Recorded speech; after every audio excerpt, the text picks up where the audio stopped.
এক বাদশার অনেকগুলো দাসী ছিল।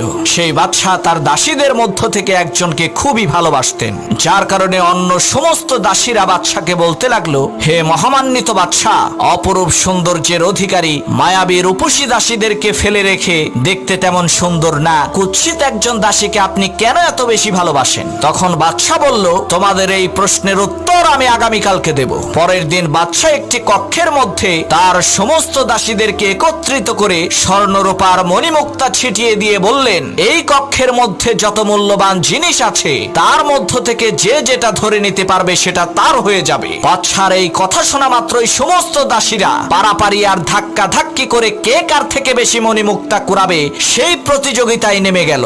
আর বাদশার পছন্দের সেই দাসী মণিমুক্তা না কুড়িয়ে দেশের সমস্ত ধন সম্পদ আর ক্ষমতার মালিক বাদশাকে ধরে নিজের করে নিল। মেয়েটির এই বুদ্ধি দেখে তখন সকলেই বুঝতে পারল